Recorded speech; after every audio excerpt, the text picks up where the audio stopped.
friends, welcome to Pratha Doodle Diaries. நீங்கள் இதில் பார்த்துட்டு இருக்கக்கூடிய செடி வந்து பார்த்திங்கன்னா ஒரு 2 மாதத்துக்கு முன்னாடி வந்து இப்படி தான் இருந்தது.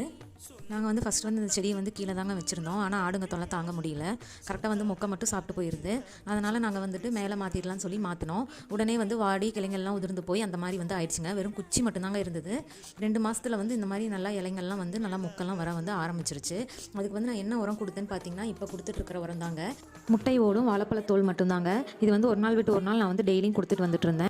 வந்து மண்ணெல்லாம் வந்து நல்லா ட்ரையாக இருக்கும்போது நல்லா மண்ணெல்லாம் நல்லா சுற்றியுமே கிளறி விட்டுட்டு அதுக்கப்புறமேட்டு வந்துட்டு இந்த உரத்தை வந்து சுற்றியுமே கொடுக்கலாங்க. கொடுத்துட்டு திருப்பி மண்ணெல்லாம் வந்துட்டு நல்லா கொஞ்சம் சுற்றியுமே நல்லா லூஸ் பண்ணி விட்டுக்கலாம். அப்படி இருக்கும்போது நல்லா ஆக்சிஜன் வந்து செடிங்களுக்கு கிடைக்கும். சீக்கிரமாக வந்து புதிய தளிர்களும் வந்து உருவாகும், நிறையா மொட்டுக்களும் வைக்குங்க.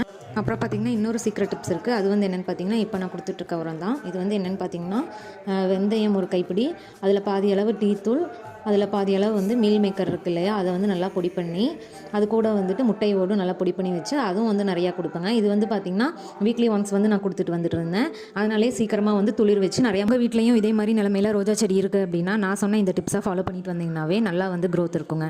அப்புறம் வந்து பார்த்திங்கன்னா கற்றாழை ஜெல்லும் வந்துட்டு வச்சு விட்டுட்டு வரலாம். அது வந்து நீங்கள் யூஸ் பண்ணிட்டு வரும்போது பார்த்திங்கன்னா தண்டுகள் வந்து நல்லா காயாமல் ஃப்ரெஷ்ஷாக இருக்கும். சீக்கிரமாக வந்து இலைகள் வரதுக்கு நல்லா ஹெல்ப் பண்ணுங்க. எந்த உரம் நீங்கள் வந்து கொடுத்தாலுமே மறக்காமல் லாஸ்ட்டில் வந்து இந்த மாதிரி நிறையா தண்ணி கொஞ்சம் கொடுத்துருங்க. Thanks for watching. இந்த வீடியோ பிடிச்சிருந்தா சப்ஸ்கிரைப் பண்ணுங்கள், லைக் அண்ட் ஷேர் கமெண்ட் பண்ணுங்க.